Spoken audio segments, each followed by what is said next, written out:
empty the chamber on them. And how do you do that? First 6 seconds, 8 feet, everything you got. Everything you got. Turn that shit up. Let's go. Welcome to Scoop World Order. It is already Wednesday. It is the 8th of February, which means we are less than 1 month away from spring football kicking off. Kicks off on March 7th. The date circled on everybody's calendars. There will be a ton of recruits there that first day. A lot of excitement. These guys like to get a few practices out of the way before everybody goes out and about for spring break, and then they'll be back full tilt. So really excited about this. We got some news potentially on some facilities that are rumored to be breaking ground after spring ball. So we're going to let you in on that. It's funny in the chat. We already have does James need to go on the road and Parker Fleming go off the road question? So that didn't take long. That's something that a lot of people are projecting. I think it's something that needs to happen. We're going to get into that. Might even break down who we think could be the first day O-line for spring football. But with that being said, as always, thank you guys so much for tuning in. We love doing these live shows with you guys. They are a blast. We have a lot of fun doing some of the questions are just fantastic. So thank you guys for all of that. Again, if you enjoy this video, please click like, add a subscription, hit subscribe, put that little bell for the alert. Those are huge. Those really, they'll let you know when we pop on. We generally do it every night. So it's been a lot of fun doing these live shows. So we appreciate you guys joining us as always. With that being said, bring in my good friend, Nevada. Nevada, how are you? I'm doing great. It's, it seems like we just got done with football, and now we're right in the midst of winter conditioning, and spring football is less than 30 days away. So yeah, no, it's this is a fun time of the year, and Ohio State's not resting. They're doing lots, and they might have some facility stuff to talk about. So that should make for a lively episode. That's for sure. Yeah, a little birdie told me that potentially they could be breaking down and doing some additions that I'm not sure if they're actually going to delete the practice field closest to Olentangy River Road, but that's been the rumor. Potentially expand the weight room. There's been multiple plans that have been pitched. I know one was at $100 million. I know one was at $50 million. I would hope that we could raise $100 million when you look at our revenues from last year and how much we're going to get from the new television deal. Our facilities have, they've been ranked lower in the Big Ten, like lower third of the Big Ten. I don't think they're that bad, but I also, admittedly, I haven't been to Michigan's facility. I've been to Michigan State. I've been to Nebraska. So I don't know what to judge them against. I know that there are some functional things that people inside the Woody Hayes have liked. Like, I think that the coaches should probably have an upstairs office where they can be away from the players and be able to work. And it's kind of like their own little spot. That's something that is very common in the NFL. Like the O-line room at the NFL team facilities isn't the same one that the coach works out of like day to day. So I think that would be something that would be obviously a huge add for just a little bit more space. I think that the weight room probably needs expanded. There's some quality of life things they can do. Michigan has a really innovative cold tub deal where it's kind of funky. It's like everybody walks in, there's like this big shower thing that hoses everybody off. Then they walk through this cold tub. I think it's great. It's a great way to get guys to get in the tub, and they have to kind of walk like this little maze to get out of it. And I think that that's cool. But, I'm not sure what the budget's going to be. I heard they're breaking ground on it. I think it's going to be really fascinating to see how much money they were able to raise, given the fact that we seemingly have a new building for every other sport out of the 36 that we have, except for women's hockey. Women's hockey needs a new arena too. But what are your thoughts on that, Nevada? Well, look, I think the arms race in facilities is something that Ohio State's, always got to stay at the forefront of it. It's a recruiting tool that, there's a practical application for it. But, importantly, Ohio State just needs to be cutting edge. And Ohio State, I thought when they, originally did the Woody Hayes Athletic Center that it was really one of the nicer, places in college football, and it was certainly state of the art. But now you see these other places that are going, and I'd like to kind of get people's thoughts regarding what would they like to see? Like what are in other places that we don't have here? The koi pond, the sulfur springs for like hot bathing, like the like Arctic monkeys or something like that. Or I know they've got the barber shop and the arcade and kind of the basic stuff. But it'd be interesting to hear kind of what amenities are next, because it seems like just about anything is on the table. You go past the functional stuff like weight room and hot cold facilities and massage therapy and meeting rooms and everything else like that, and they're getting more and more and more exotic. So it'll be interesting to see what Ohio State comes up with, and see if Ohio State can kind of leap to the front of the Big Ten facility race.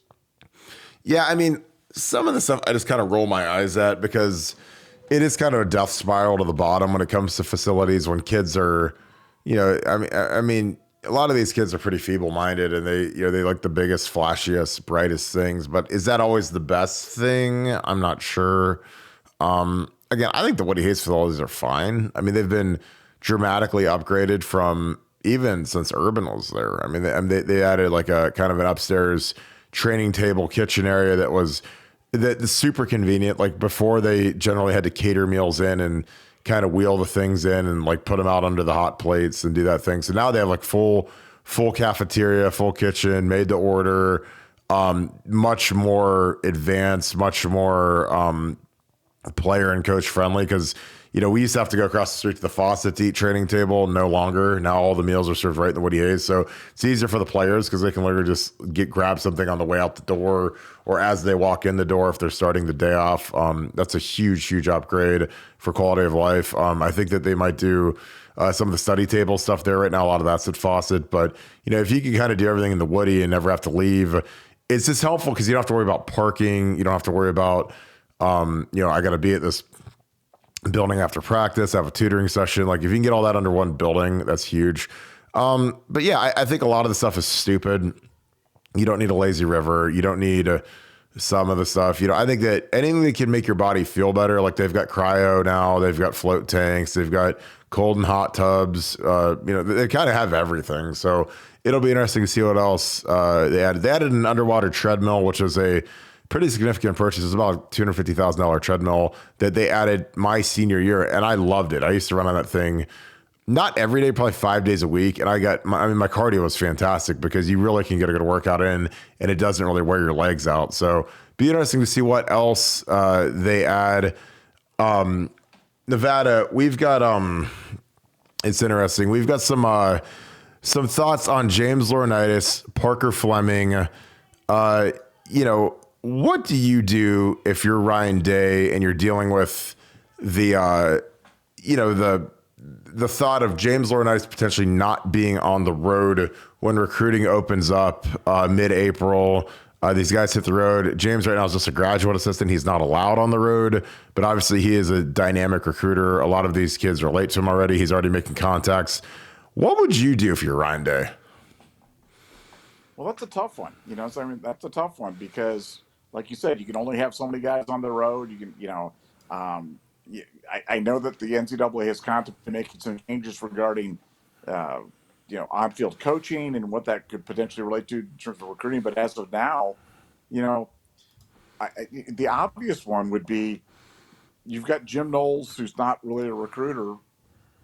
I mean, why not put Laurinaitis on the road and replace with Knowles and let Knowles stay back and just be smart and do his thing back at the Woody Hayes Center. I mean, to me, that would make the most sense, but I'm sure there's some practical realities or some coaching realities that go along with that would make that impossible. But to me, that seems like the obvious answer from a layman's perspective. Do you think that there's any sort of pride standpoint? Because I mean, that would be pretty radical to take a coordinator off the road, especially like an offensive or defensive coordinator, especially if this coordinator's not really at the same level as an offensive or defensive coordinator. But, how would that reverberate internally in the WHAC if, you have a guy who's making over $2 million a year and all of a sudden he's no longer on the road? Like, how do you think that would play out? I mean, I know that's what you'd do, but, I think that the tough part is like, man, you take your coordinator off there. That's like a big name title. That's a big time guy walking through the high school. I don't know. That'd be interesting. Would there be any potential kickback from that? Well, I mean, I just don't know. I mean, like, what do you think would be bigger at a high school? The fact that James Laurinaitis was kind of stalking the halls, the three-time All-American, the former NFL player, or I mean, how many people even know who Jim Knowles is? And I mean, I think that people in Ohio State know who he is, but if you ask for general awareness among people in the state of Ohio, or certainly up and down through the college football world, I think Laurinaitis would certainly be a bigger name. So I mean, it would be an unconventional approach for sure, but it would be a way to get a guy on the road if you were looking for a way to do that. Yeah, it'd be interesting. I mean, other candidates. I mean, obviously Parker. Parker Fleming's the guy everybody says take him off the road and put James on. Because I think that he's kind of the low man on the totem pole per the staff. Keenan Bailey seems like a dynamic recruiter. He's a kid's got Florida ties. Obviously Heartline. You got to have Tony Alford on the road. You got to have Justin Fry on there to go see the O lineman. Ryan Day's on the road. It's just on the defensive side. You've got LJ and Jim Knowles, two older guys. No linebackers coach. Your two secondary guys in Perry. And I mean, you have to keep, and again, this isn't anything other than just the fact, but like, you got to generally have 4 to 5 minority coaches on the road to go through Atlanta, go through South Florida, Cleveland, just certain areas. But yeah, it's an interesting deal. What do you think the staff looks like at this time next year? Do you think it stays the same? Is James promoted? What would be your thought to that? Because James seems like he's on a 1-year deal, where then all of a sudden next year he's a full-timer. But what are your thoughts on that? Yeah, well, I think you always got to be prepared for that, because I think much like you're going to have a lot of transition on your team. You've got to plan for transition on your coaching staff as well, and you've got to have your next guys that are kind of in waiting. And I think James would be a guy that you could slide in, and maybe they balance out the imbalance between the offensive and defensive coaches and bring him in if somebody left on the offense. Or, I think they have a lot of options, but nice to have bench strength, nice to have internal bench strength, and James Laurinaitis certainly provides you with that. And I think he's the guy that will be part of the permanent 10 at this time next year. And I think that'll certainly be added to what Ohio State's doing. Yeah, I think James at this time next year is a full-time coach at Ohio State. I think that's.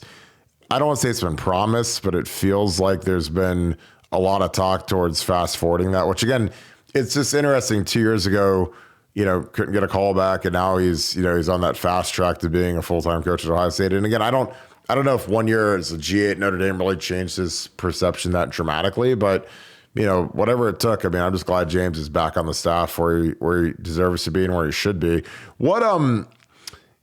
Okay, so there's a big 7-on-7 tournament in Naples, Florida this weekend. I've never been to a 7-on-7 tournament. Nevada, have you been to a 7-on-7 tournament? Oh yeah, I've been to many 7-on-7 tournaments. So they're fun. They're a lot of fun. Yeah, because it's going to be a South Florida Express tournament. I'm actually pretty jacked about it to see J.J. Smith, JoJo Trader, some really big time guys. Again, I think that it's funny, the South Florida Express, they have some interesting things going on with quarterback, because they wanted Dylan Raiola. Dylan Raiola obviously ghosted him. And then they wanted the kid who's committed to Bama right now, Julian. And, when they got Dylan's commitment initially, they turned down Julian. Now Julian's with another team. So it'll be interesting to see what the quarterback situation looks like. I don't believe that they won their first tournament, which was 2 weeks ago. This is a little bit of a lesser tournament, so I'm super excited about it. Get to see some of these superstars run around and kind of get eyes on them, see how they look. JJ Smith, who are some of the guys? Do you remember any of maybe the young stars that you've seen at some of the 7-on-7s? And were any of them like that eye-catching where you saw him, you're like, yeah, that guy's going to be a star either at Ohio State or elsewhere? Well, yeah, one of the great stories is I remember my son and we went down to watch South Express practice, and their quarterback was out there and he was just throwing the ball, and my son turned to me and goes, "That guy's gonna be in the NFL someday, Dad." And it was Teddy Bridgewater, And so it was a pretty good call. He saw that in about 2 minutes. You could just tell that he was the real deal, and he was a guy that was really slinging it. So yeah, now it's traditional for if you're going to the South Florida Express game that every time they score that you scream touchdown South Florida Express and stand up and cheer really really loud. So that's the thing you got to do. So like that'll people know that you're really that you're a big fan and you're really a knowledgeable fan if you do that at the 7-on-7 tournament.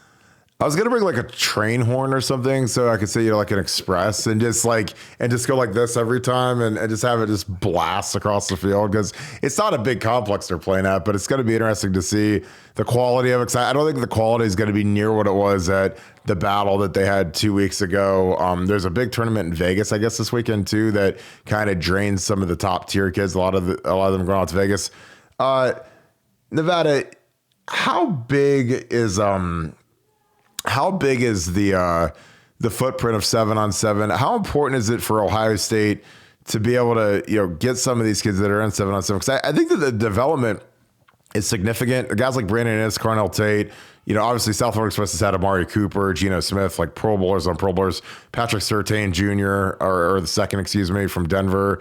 They've had some big time dudes, but how important is it to have these big time competitive 7-on-7 tournaments? Because like in the state of Ohio right now, for kids that play football, there really isn't anything going on other than, hey, I can go throw the football, at the practice field with my quarterback, or I can, go play football in the basketball gym, or maybe go to like a training session somewhere. There isn't organized competitive tournaments like there are in the South. How big of a deal is it, and how much do you think that these kids get advanced, not just like the overall skill set, but also, when they get to see big time competition at these type of events? Well, I think when we talk about, the slow and steady decline of Ohio football right now, Ohio high school football, I think you can point to part of it being and part of it being the fact that they don't have 7-on-7 football. I think 7-on-7 football, especially for skill players, is a huge advantage. And I understand all the reason. I think that people are well intentioned, at the Ohio School, Association level, where they want kids to do track field. They can't pay coaches to coach year round. I mean, there's all sorts of reasons why they don't do 7-on-7 football spring in the state of Ohio. But I think it's to the detriment of the overall talent of Ohio, and I think it's been borne out in terms of the number of. I mean, think about the number of elite quarterbacks and position, but quarterbacks and wide receivers coming out of the state of Ohio over the past 5 or 10 years, and compared to how it used to be, and it's a noticeable decline, and I think it's hard to really put your finger on anything else more importantly than 7-on-7 football, because it's basically giving you an entire another season to develop, concepts and defensive back concepts, route trees, understand of how to run independent routes, and how to anticipate throws, and develop as skill players on both the offensive and defensive side of the ball.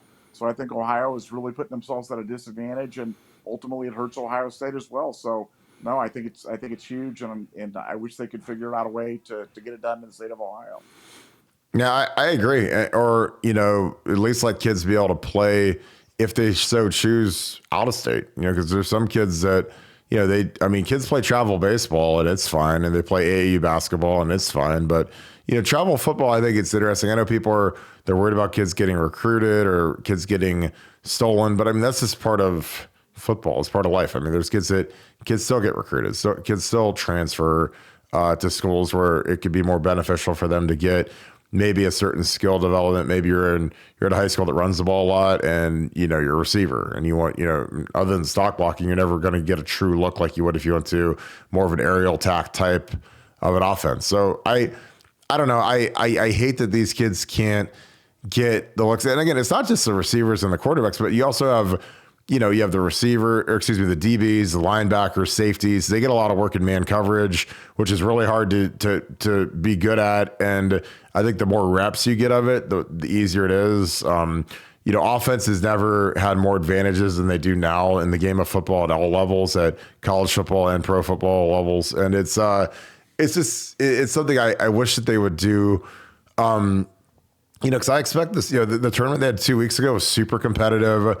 I think kids kind of, they kind of get hardened and conditioned and calloused to being able to compete and it not really have them flinch. So I think that, they're, when they get to college, they're more ready to compete. They're not scared of the bright lights. They're not scared of, some guy who's really good across from them because they've played 7-on-7 and they've had to guard guys that are going to Alabama or going to Georgia or going to Ohio State. And, you guard those guys and you've been doing it for, an extra round of 7-on-7 football and then spring football. Like that is just it's almost like having an extra entire season of football. It's like, 10 games or whatever. And I just think that it's just so important for Ohio to get that done. Cause I really think that it's a huge detriment right now to the team. Nevada, I started a thread on the board, predict the day one starting offensive line. Do you have any predictions? I'm going to read mine off first, just for the sake of making it simple. I went Zen Mikulski at left tackle, Donovan Jackson at left guard, Carson Hinsman at center, Matt Jones at right guard, Josh Fryer at right tackle. Now, obviously, the one that, it could potentially be flipped around or moved to the second team is Carson Hinsman. He's a guy who hasn't played at all. Redshirted last year, was the number one center in the country. Coming into this past year, redshirted essentially. Wasn't the first freshman off the bench. Tigra was when they got some burn early in the season. But what are your thoughts on that? Do you think that Carson Hinsman is the guy? I mean, obviously, my preferred starting line was Zen Mikulski, Donnie Jackson, Matt Jones, Enoch Vamahi at right guard, and Josh Fryer, just because Enoch is a fifth-year guy, started the Michigan game. But again, it's just tough when Justin Fry says that he's going to leave Donnie Jackson and Matt Jones at left and right guard. I don't know how you Enoch, I'm not sure Enoch has snapped. I'm sure he probably has snapped, but he hasn't gotten any reps ever at center in a game. But what are your thoughts on the beginning of spring ball O-line? And again, this can change dramatically as guys get hurt, dinged up, don't perform, whatever. What are your thoughts on that?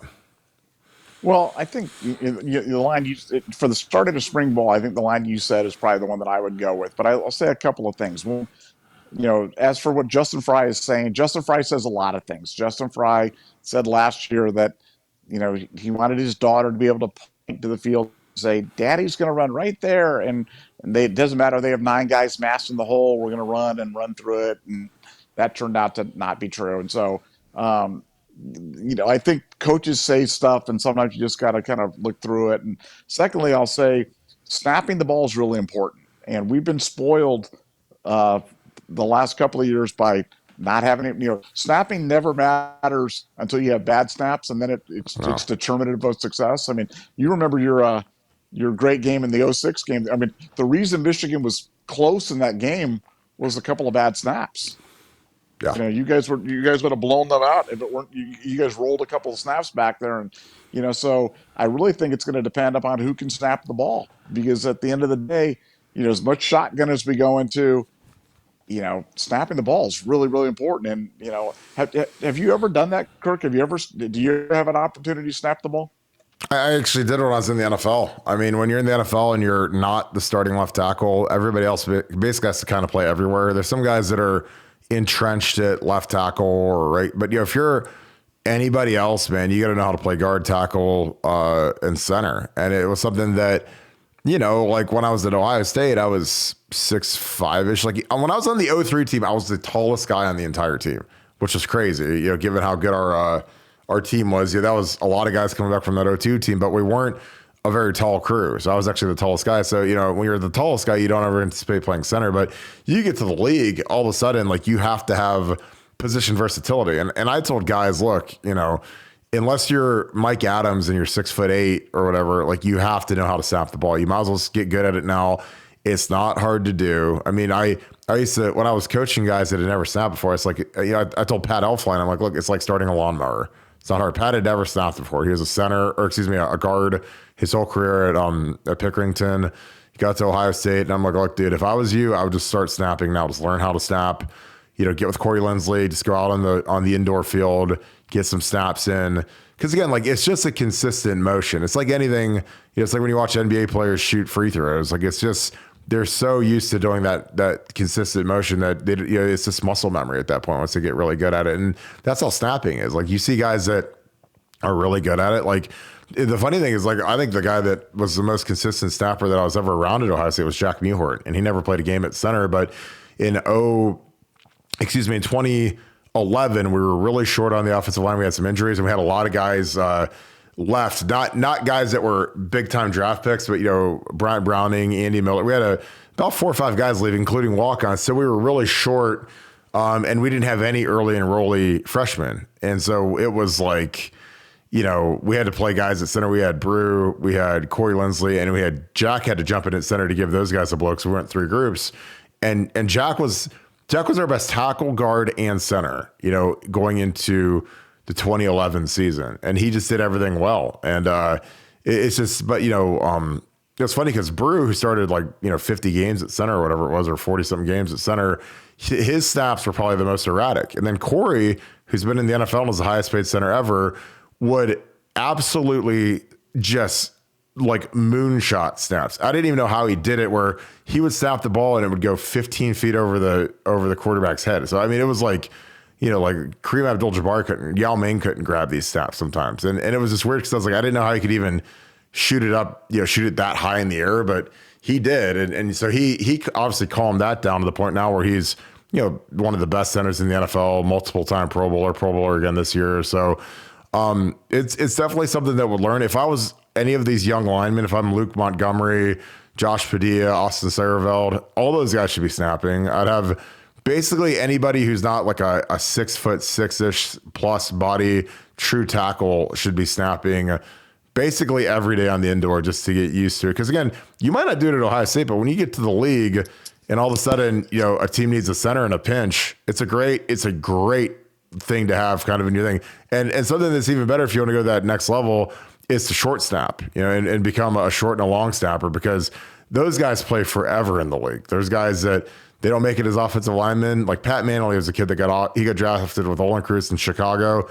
And he was a long snapper, and he ended up playing 18 years in the league because he was a long snapper. I mean, he wasn't good enough to be an O-lineman, but he had a very consistent long snap. And that's one of those low-key funny things when you see some of these guys like Jake McQuaid played longer than anybody on the entire team from the 2006 Ohio State, that year that we beat Michigan, that game you're talking about. Jake McQuaid, our long snapper, he was the backup long snapper. Then he played in the NFL for 15 years.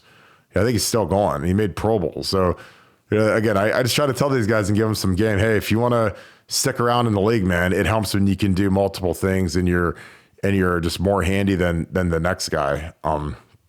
Your thoughts on that, Nevada? That was a long one, but what are your thoughts on it?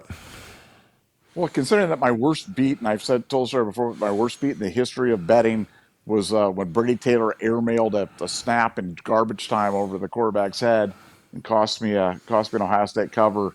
I'm always hypersensitive to players and snapping, and so you talking about how easy it is just angers me more at Brady Taylor at this point. I mean, it's easier for me to sit here and say it. I don't have anybody standing over me trying to kill me like a regular center does. But yeah, it just, sometimes these guys, they stand around for 3.5 quarters and all of a sudden they get in and they get a little angst and they airmail it or they lowball it or whatever it is. And it's tough. Like, I mean, I've told people, look, I hated being on the bench. My redshirt freshman year when I was coming off the bench for the first 3 or 4 games, it's the most miserable thing in the world because you have to consistently stay warm. You have to keep stretching. And when you're a starter, you're in the whole game. So you're playing, you don't ever have to stretch out in between series and sets and whatever. So it's tough. I'm never envious of those guys that have to stand there for 3.5 hours. And then all of a sudden it's Ryan Day's hey, all right, we're going to go with the 2-0 line. And then these guys are oh God, I got to go in now. And I got to get warmed up and stretch. Cause that sucks. I'm just being honest. It's great to get the win and stuff, but man, when those twos go in there, sometimes it's hard to watch because they've been standing there and cold and, and I'm not talking like from a temperature standpoint, but after you've warmed up for pregame and you got to stand there for 3 hours and wonder if you're going to go in or not, it sucks to then have to go in. It's better just to start the game off. Tigra. Kirk, I got another question for you regarding this, because this is something that I've always wondered, and I really, this is not this isn't a bit. We haven't set this up, so I just want to ask you this question and get your honest, unvarnished opinion on this. when it's 4.5 a yard or 6 inches or whatever it is, why doesn't Ohio State just go under center and do the quarterback sneak every time? And the explanation I've heard is we don't practice it enough. We don't do the thing. Like, is it really that hard to execute a quarterback sneak to be able to gain 6 inches going forward? Give me your honest opinion on this. I don't think it is. I've never thought it was. I think some of these spread offensive gurus get it in their head that, oh my God, what happens? I think they just worry about other people's opinions, where they're just like, oh my God, if we're in shotgun 70 snaps in a row, and then, to win the game, we have to get a sneak, and that 71st snap is under center. And what if they bobble it? They put it on the ground. And it's like, hey, anything can happen. You can get a bad snap. But I remember Tom Herman was like that. Like we never ran a quarterback sneak with Tom Herman. And then when we would get into victory formation, we did victory formation out of shotgun, which was something that I'd never seen before. But that was his explanation, is that all of a sudden, when you're up by 3 points and you're trying to take a knee, you're going to get into a regular under center look and then drop the ball on the ground, and then the team runs the other way with it and they score, and then they're ready to fire you, and they say, oh, you were in gun the whole game until this. I mean, that's literally the reason. And again, I think it's stupid because, a great quarterback sneak is so hard to stop, especially when you have big, good interior dudes. Like we've had really good centers over the last 15, 20 years. So, and those guys grow up, kids, they don't grow up just shotgun snapping. They grow up snapping under center.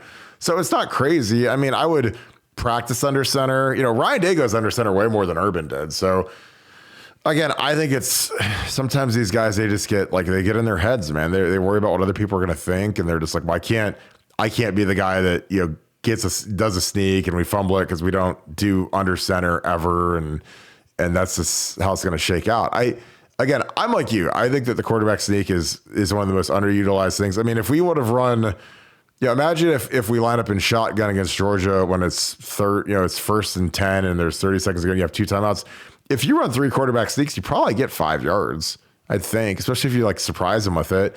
And then, all of a sudden it's a 45-yard field goal instead of a 50-yard field goal. And then we might win a national title. I don't know. When you really need a couple yards, man, it could be, because a thing that we used to do with, as an audibles, we just call Converse, which meant sneak. You say any brand of shoes, Nike, Reebok, Converse, and that meant sneak, and we'd herd a line and run a quarterback sneak. And so, again, if you're seeing what Georgia's doing and they're in that funky defense and you're in gun and you have a bad run called and they're coming from depth, I mean, just run up there and sneak. There's a huge hole. You can go get 2-3 yards, fall down, call timeout. And you still have, another timeout and 2 more downs before you have to kick the field goal. But I don't know. That's just my opinion. And again, that might be just completely idiotic. Obviously, I wouldn't have ran a sneak there. I'd have ran a mech on the jet sweep because I think that was just so open. But I digress. All right, David, my boy, I appreciate you. So my guy David Fennell has these Buckeye Scoop clings. They're really nice. They're great for your car. If you go tailgating, whatever. He's got them. He's going to put his info in the chat. Anybody that wants them, he'll ship them out to you. But they're really sick. I've got one on my truck. People love it. So any of you guys are interested in that, check it out. David's also on Buckeye Scoop, so he's going to put a post up on the board, and we're going to talk a little bit about it. But I appreciate you, David. Thank you, brother.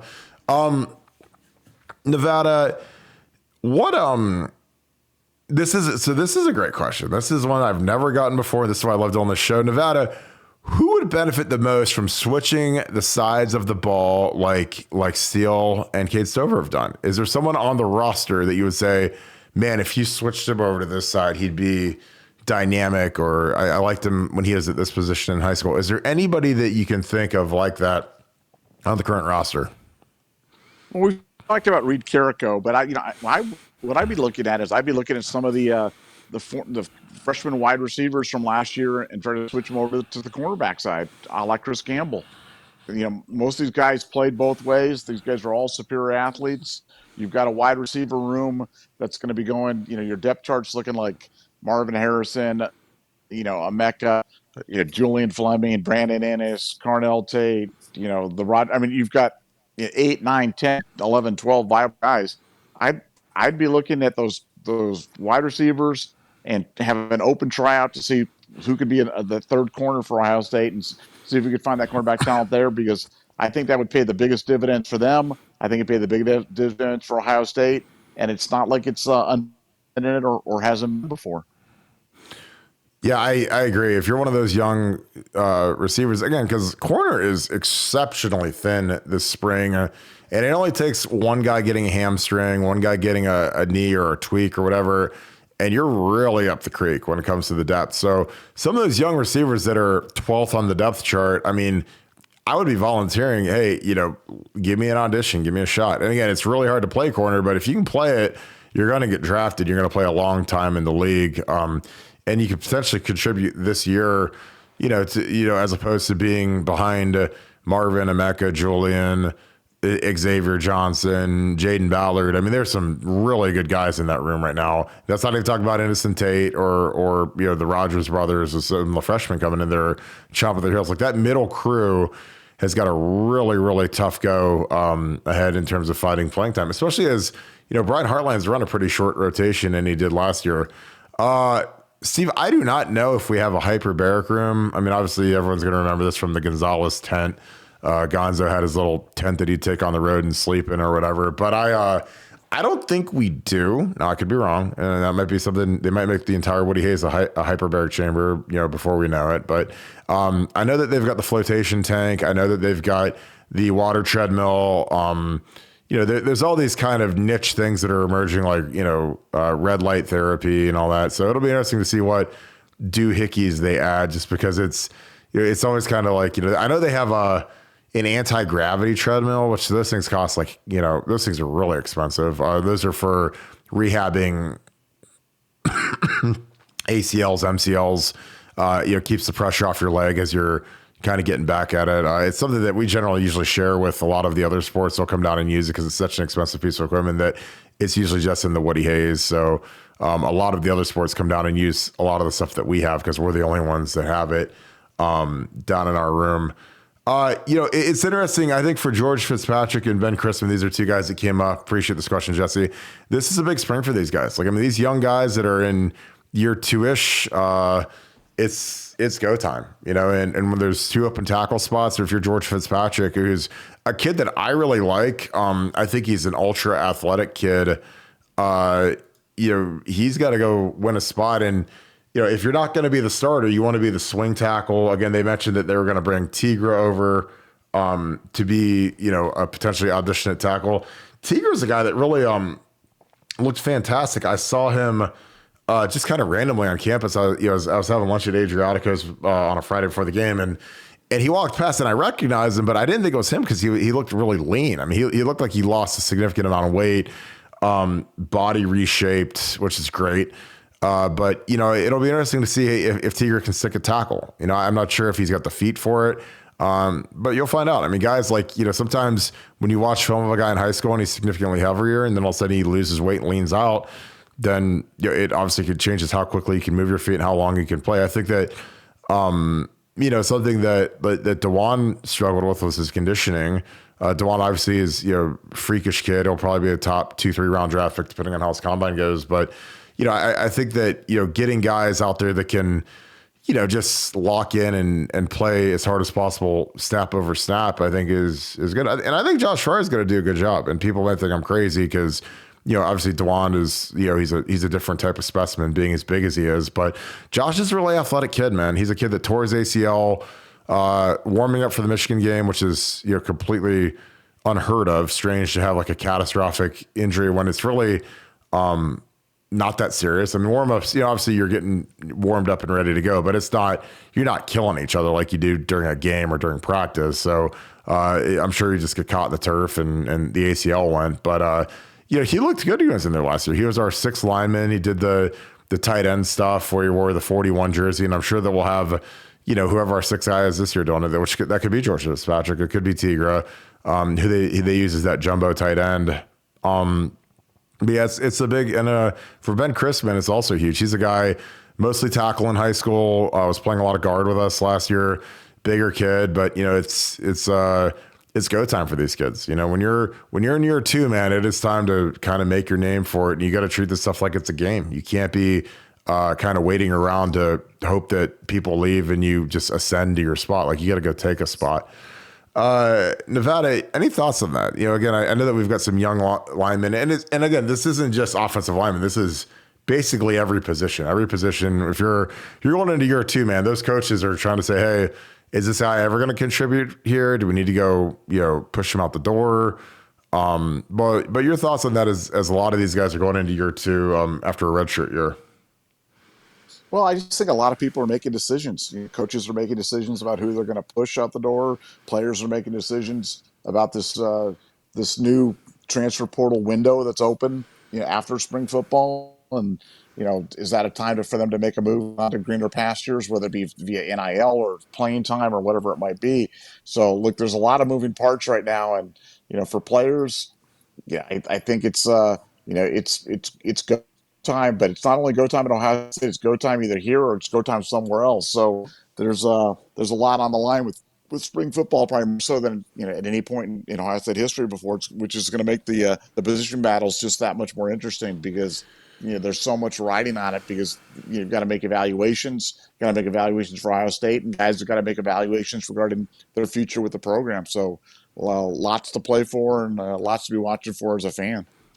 Yeah, I think that something that is also, it hasn't been said, but is really notable, is the fact that we've got 3 freshmen early enrollees here. So, a lot of times these guys come off a redshirt year and, they kind of settle into a spot with the second or third team O-line and try to improve. But, man, when you've got 3 young guys nipping at your heels who are ambitious enough to come and graduate early, I mean, you better be like tuned in and sharpened up, because you don't want to get lapped by one of those guys that's here and is a year younger than you. And that's something that we usually get 1 guy come in early, maybe 2 on the O-line, but having 3 is, these guys are all going to be fighting for reps. Generally, you go 2-3 groups. Ryan Day is going to be up the O-line's behind, just because you got to get a good evaluation on these quarterbacks. And if your O-line is giving up pressure and sacks, and you can't get any push in the running game, then all of a sudden, the pressure and intensity is going to get turned up on that room. Because that's like, if there's one thing to get the ire of the offensive coordinator, of the head coach, is when you're trying to get a quarterback and a receiving crew in rhythm, and we can't protect. I've been on O-lines, I've coached O-lines that had bad days in protection, and the entire offense can't function when the offensive line isn't right. So, and again, I think that part of it is early on when you've got, a couple of new tackles out there, and, and they're going against guys. I mean, these guys got to eat their Wheaties, man. They're going against JT Tuimoloau, they're going against Jack Sawyer. They're going against, a really, really impressive defense, 2 5-star defensive ends. So, those guys were banging with Paris and DeJuan last year. And now, those are the guys that are, they're still there. And now, you get the new tackles, with Zen Mikulski and George Fitzpatrick and Josh Fryer and all these guys. They have to go bang against those 5-star guys now, and it's a little bit of a level jump, and you go from banging versus second team defensive ends to the first team defensive ends, and really the entire defense, because that first unit's always got a lot more speed, a lot more veterancy in terms of just they've played. These guys all played against Georgia, and then they're not scared of you, and these guys are. A guy like JT Tuimoloau is just foaming at the mouth because he wants to go be a top 15 pick. And the thing that keeps him from being that is he's got to get to the quarterback more. So, when it comes pass rush time, one-on-one pass rush period and third down period during team drills, man, that guy is trying to get home and just be an absolute wrecking crew. So it's going to be, like I said, for these tackles, man, it's like every day has got to be like, it's got to be like the Michigan game. You got to get locked in and get ready to go, because, man, these guys are going to be coming for you. Nevada, I was seeing if I had George's tape. I think I deleted it on our deal.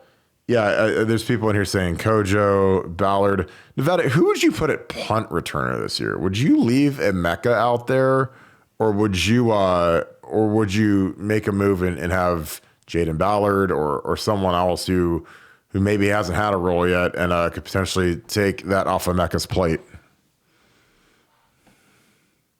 Well, the first thing I would do is I would put two punt returners back there because I think the idea of having one returner back there is dumb.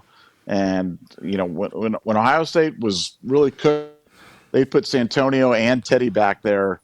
You don't have to run 40 yards whatever it is across the field to catch the ball. You get more returns that way. You get less balls hitting the ground. The guy can also come up and be an advanced blocker for the guy. I put two guys back there, and I'd make Emeka one of them for sure. I think this year they couldn't do it because Emeka was, part of a thin recruiting receive crew, and they didn't want to get him hurt, so I just had him back there fair catching a lot.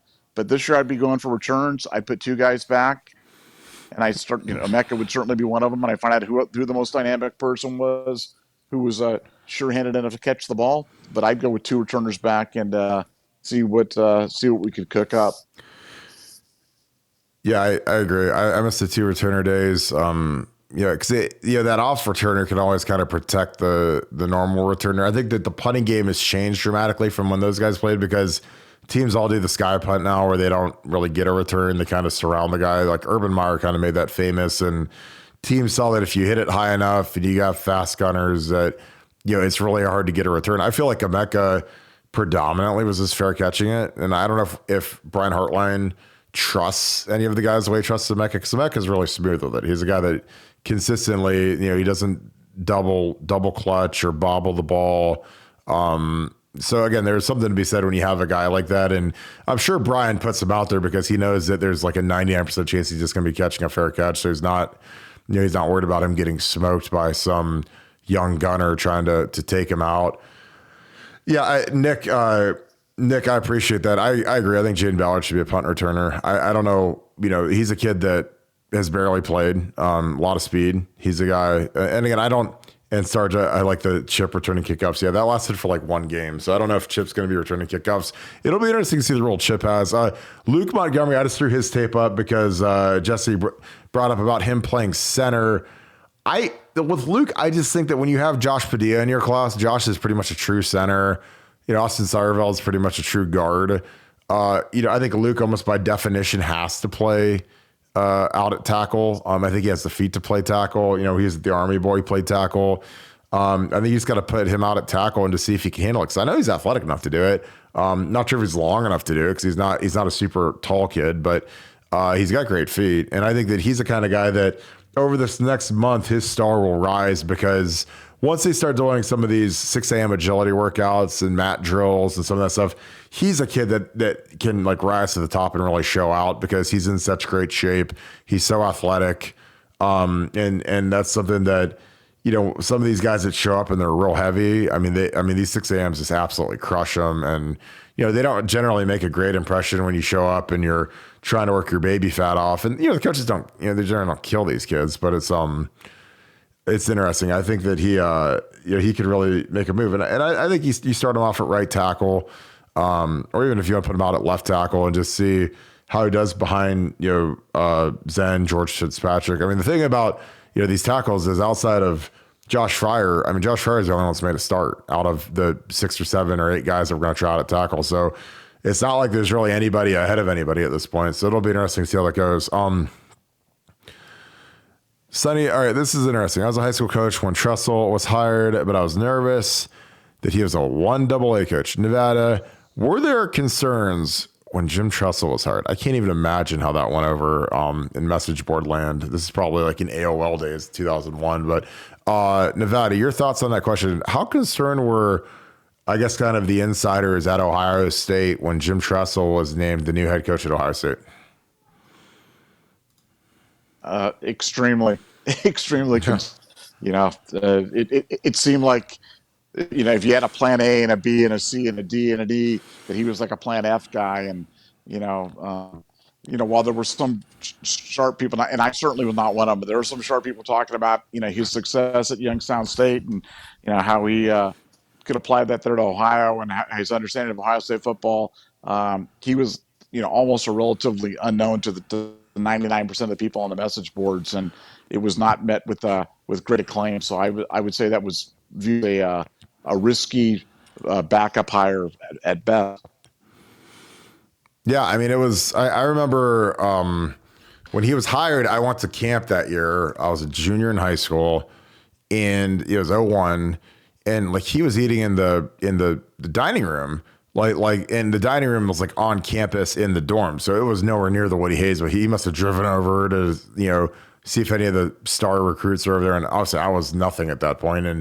And I was actually wearing a Penn State football camp shirt, because I just came from Penn State camp. So it was like a shirt that I just had in the bag, and man, he let me have it. It was hilarious. And he just like crushed me for it. And he didn't know who I was at that point. So it was kind of funny, but he, yeah, I mean, for a guy to be hired at a 1AA at a place like Ohio State. Now, granted, Ohio State, it's always been Ohio State, but it's a little bit higher level now, just because we've been so consistently good over the last 20 years, really, since he got hired after kind of cratering out at the in the 99-2000 era with Coop.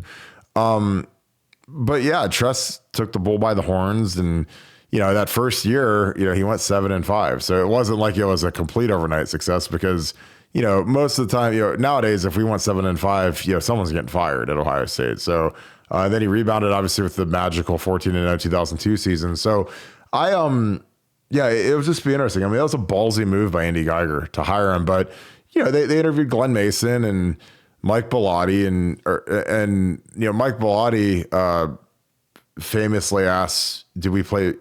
Who's your rival?" And Andy Geiger said Michigan, and they said, "Do you play him every year?" So that was kind of a space cadet moment for him. But that literally happened in the coaching interview, and I got that firsthand from someone that was sitting in the interview. So that kind of crossed him off the list. And then a lot of the fan base wanted Glenn Mason. They wanted the power running game that he had. Obviously, he was really good at Minnesota for a while there. We played them in '05 out there when they had Marion Barber. They had those two great running backs, Lawrence Maroney and Marion Barber. And I mean, they were nasty to go against, and their scheme was really good. They ran kind of that Denver that zone scheme that Denver ran, and it was really tough to go against. They shredded our defense that day. I mean, I remember Ashton, there was a kid from Akron, Ellett, that shredded Ashton that day. And Ashton, like, he, when he went to the NFL draft after that year, I guess like the New York Jets put that tape on, and they just watched like every route against that kid. And that kid didn't get drafted, and he just destroyed Ashton that day. So that was like the thing that Eric Mangini did. He always made everything like, he made like a low light reel that he would show to these top draft picks, and it was always kind of funny. Nevada, it's kind of early to pick an odd man out at safety. I don't know if there's really an answer for that, because it's just so early. But again, who do you think would be your top three safeties right now? You generally go Proctor, Ransom, and then do you go Sonny Styles, or do you go Jihad Carter, or how does that work out in your rotation? All right, it's got to be, I mean, and again, my answer would probably change. It was probably different yesterday, and it could change tomorrow. But probably Proctor, Ransom, and Jihad Carter, and then Sonny Styles at the jack position. So I think I'm probably moving guys around and seeing where they fit. But I think that's probably that's kind of the chalky prediction for the safety spots for right now. Do you think Jihad Carter and Davison Igbinison are both day one starters the first day of spring ball with the ones? Well, I mean, whether it be day one or day two or day three, but I think they're definitely starters. And I think it's just a question of how they ease them in there and how they do that politically. But I'd be shocked if they weren't starters very, very early in their tenure at Ohio State, both during spring, fall, and everything in between. Yeah, I agree. It's really interesting how you handle these transfers, because, these kids weren't here. They weren't here last year, and all of a sudden, they're older. They've played, though. So you have guys that have shown up and started or played at a high level last year, but they also weren't here last year. So they don't have the system as well as the guys that were here last year. And plus you have to give some deference to the guys that were here. Like if Josh Proctor comes back, you got to kind of start him the first day and make him feel good. But yeah, it's going to be fascinating. Like, I don't know if I've ever been as excited for a spring ball. Like, I mean, because you got the quarterback derby, you got the safety derby, you got the new transfer portal people. The O-line is always entertaining, just because, I mean, there's just so many different combinations, so many different guys could potentially play.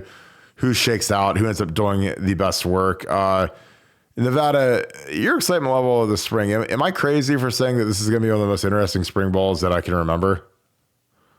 Oh, I don't think there's any question. I think that when everything you said, and then you throw in just the specter of the transfer portal for guys going in and out, and I just think there's just so many stories and subplots and different things going on at this during this spring ball that it's definitely going to be must see TV every day of spring football.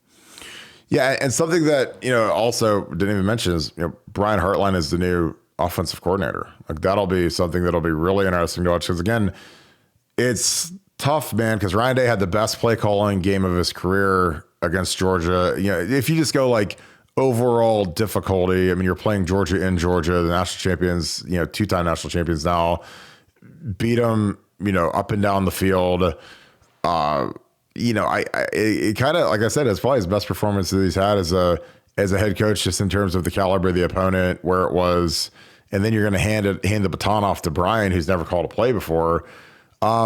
It's going to be really fascinating, and again, it's going to be one of those things where if Brian starts to kind of run the Ferrari up against the rails of the highway, and starts scraping it up, like, does Brian Day grab the keys back? Like, that's going to be something that's fascinating because I think that, Ryan, what got him here and got him to this point was being a play caller and being really good at it and really dynamic offense. His number one offense. If that offense is down 15, 20, 28, which I can't imagine how it could be with Marvin and Emeka and Trey and, whatever. But, it's going to be fascinating to watch that dynamic and how it works. And, I would imagine that Brian Hartline goes up in the box. If I was a first-time play caller, I'd want to be in the box just because it's a controlled environment. It's nice and quiet, easy to see the game, easy to take notes, chart things. And I just think that when you're, down on that field, man, it is a different beast. And maybe Brian wants to be on the field, but if I'm calling every play, man, I want to be upstairs. I want to have my pens. I want to be able to see the replays. I want to have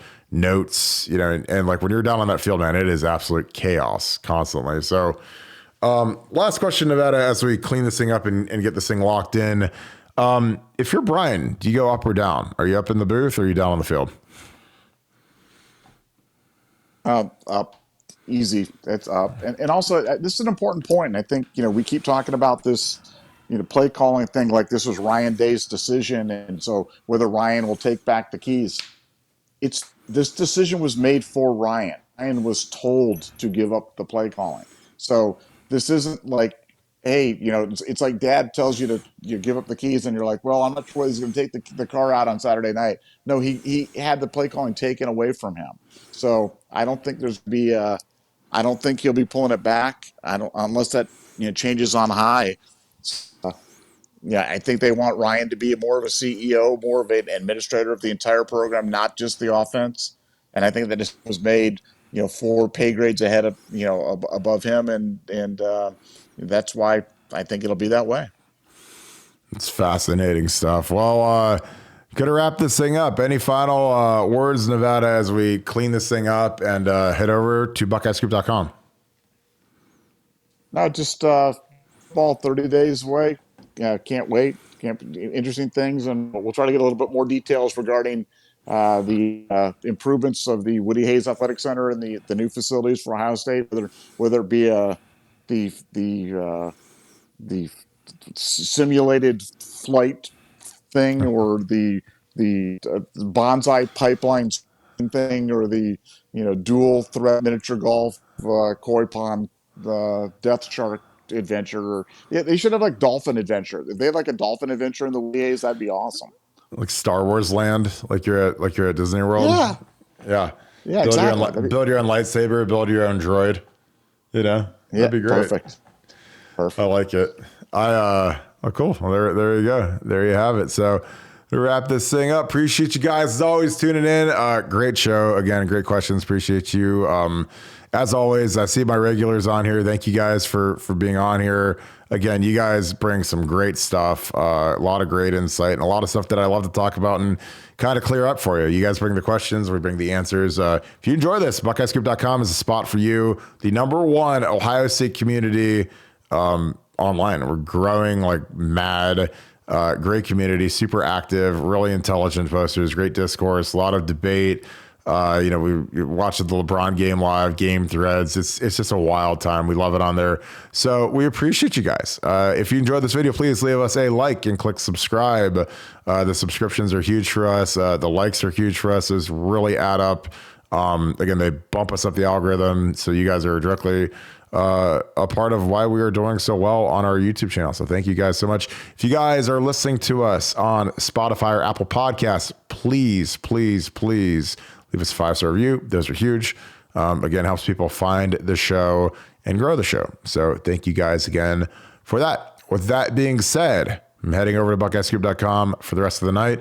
If you enjoyed this, you got more questions, that's the spot to be at. So appreciate you guys. I'm going to talk to you guys tomorrow. Thank you, Buckeye Nation, and thank you so much, Scoop family.